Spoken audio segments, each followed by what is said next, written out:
some of the details that you were sharing are, some of them are known, a lot of them are kind of apocryphal, so they're best guesses based on testimonies. There was a woman who was an historian here in Warren who in the 1920s might have made up a few facts to kind of bridge some of the stories. But the chances are, best guess, Dave and I have been out here before with a guy named James Warren, who's written a book about the King Philip's War and kind of the intertribal politics with the colonists. And we've taken a look, and the village that was here probably was on a bench of land right along parallel to this spine of rock.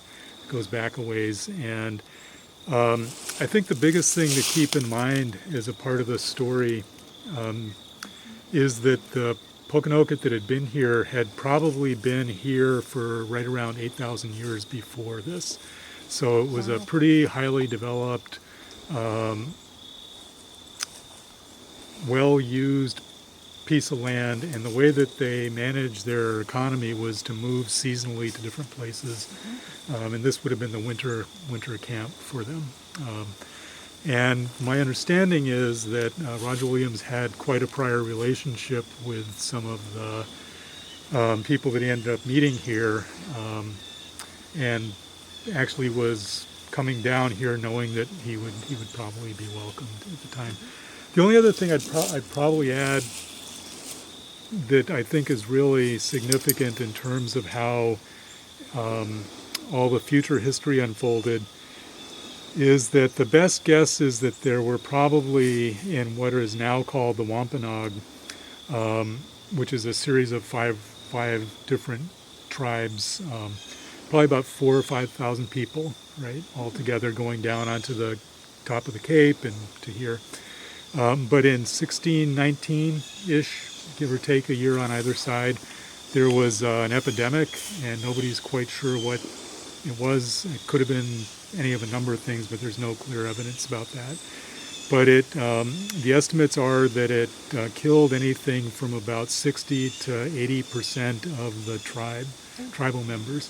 So at the time that Roger Williams and the rest of the colonists are showing up here, the tribe is actually just still reeling from this catastrophic change in their way that they live. Possibly smallpox and chickenpox. There's some, that would be as fair a guess, but there's no evidence that it was, but it was something that was some sort of viral or bacterial disease that... and it could have been several. Yeah, there's leptospirosis and right. About a handful of other things that are as likely, I think. But the thing to imagine, though, is that you're coming as a colonist into a society that's just lost 70-80% of its members, and the consequence of that is that all of the cultural, social structures that had been in place for thousands of years have just been upended, and they're kind of being recycled.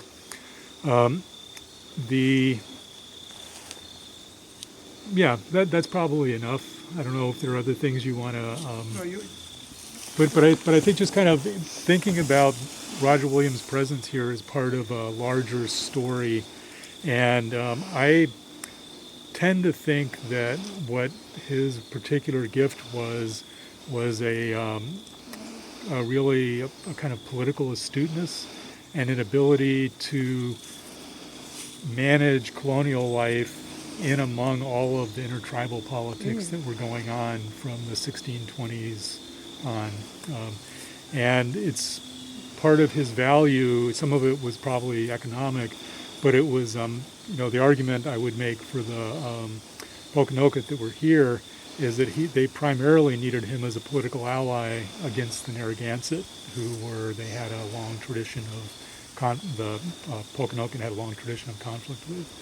And Williams understood that, and he was able to be sometimes a broker between the two, and oftentimes just play the different interests in favor of Providence instead.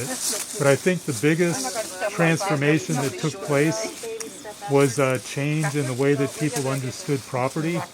And the Europeans brought in a notion of private property, and there was no needs of usage, and you could negotiate the use of land that you lived on. So you might pick the blueberries, and you could come for cranberries, and you could hunt, and somebody else could go through. But the land was seen as having an integrity and belonged only to itself, and you lived here and you had the right of use. So all the politics, intertribal politics, until the colonists arrive, are really politics of who gets to use the land for what.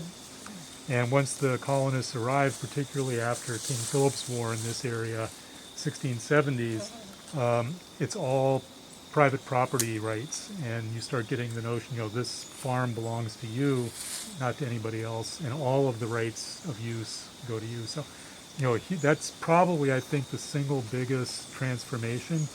And what produced what Dave was talking about was sort of a several thousand-year history of sustainable culture, and arguably a 400-year history of kind of environmental catastrophe from my point of view. But anyway, I digress. So, yeah. That'll be great.